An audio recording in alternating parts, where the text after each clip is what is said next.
Assalamualaikum warahmatullahi wabarakatuh. Alhamdulillahirabbil alamin, wassalatu wassalamu ala asyrafil anbiya wal mursalin wa ala alihi washabihi ajmain. Amma ba'du.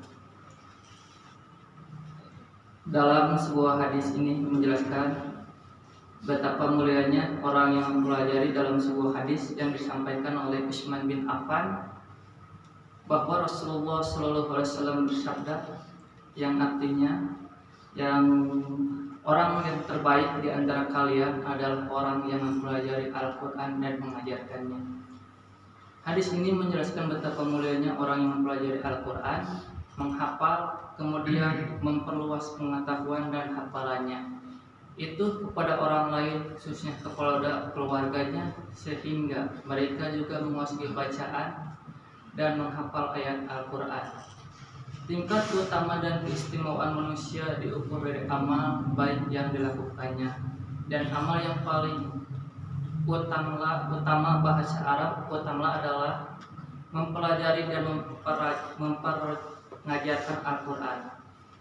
Namun perlu digarisbawahi bahwa menghafal Al-Quran dan mempelajari Al-Quran hanya dapat dilakukan di bawah bimbingan seorang guru. Seorang pelajar yang menuntunnya membaca Al-Quran dalam bahasa Arab sesuai hukum-hukum bacaannya, batasannya, dan ketetapan makhrajnya. Seorang yang pelajar dan belajar mengaji dan menghafal ayat Al-Quran dapat mengetahui kesalahan dan kekeliruan bacaannya. Di hadapan guru pengajar Al-Quran segera akan memarisi.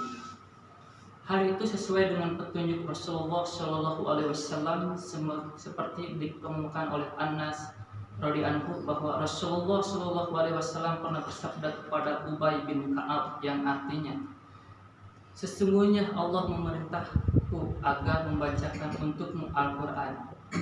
Ubay bin Ka'ab bertanya, Allah menyebutkan Nabi menjawab, ya Ubay, berkata, sungguh saya disebut di sisi Tuhan semesta alam. Nabi menjawab, iya, maka menangislah Ubay. Ini diambil dari Al-Bukhari. Dalam kesempatan ini bahwa Rasulullah SAW menyuruh seseorang untuk membacakan atau mendengarkan kepada ayat Al-Quran seperti dikemukakan dalam hadis berikut.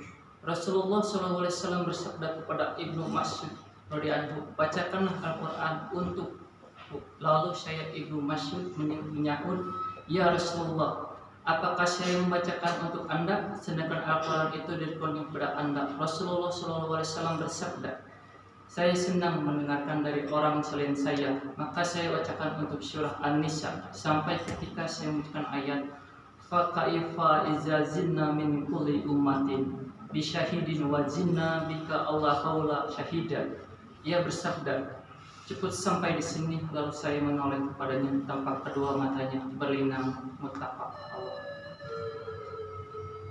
Hadis di atas menunjukkan betapa mulianya membacakan Al-Quran untuk orang lain, terlebih lagi mengajarkannya, agar mereka menghafal, mendengar, mempelajari dengan baik. Secara tersirat, sebenarnya hadis ini menunjukkan sifat dan perilaku kaum muslimin yang baik, yang tidak hanya menunjukkan diri sendiri, tetapi merupakan kemaslahatan orang lain.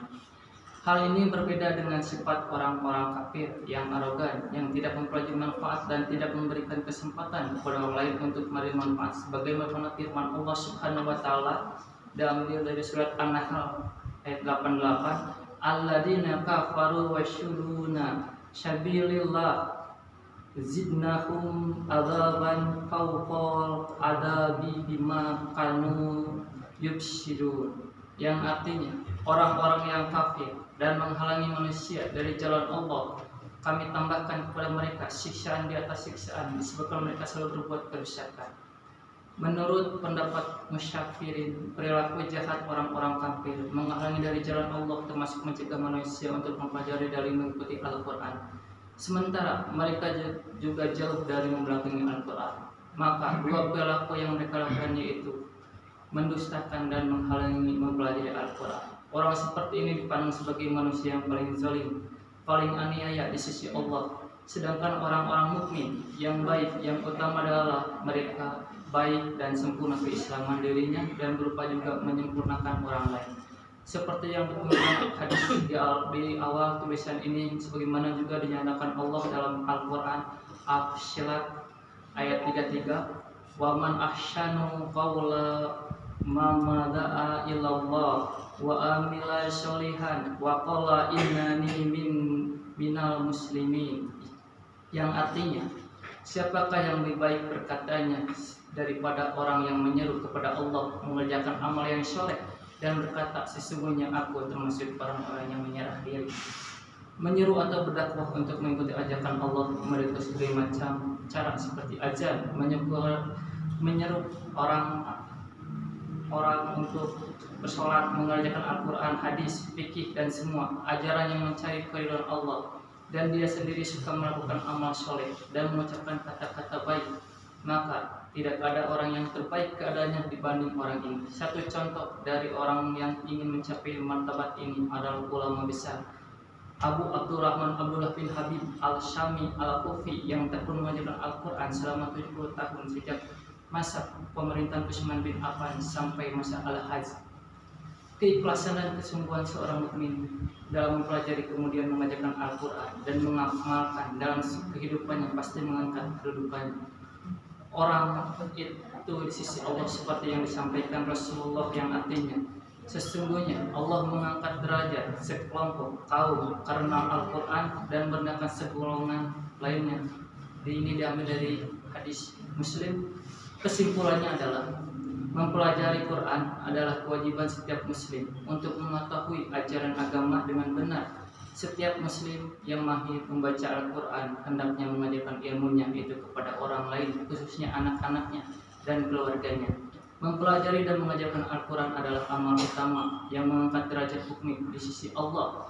Seorang muslim adalah orang yang selalu berupaya mencapai kesempurnaan melalui pengkajian ajaran agamanya dan melalui Al-Quran dan hadis, dan juga mengajarkan atau memberi manfaat kepada orang lain. Mungkin itu saja yang bisa saya sampaikan, kurang dan lebihnya saya mohon maaf. Akhirul kalam, billahi taufiq, wassalamualaikum warahmatullahi wabarakatuh.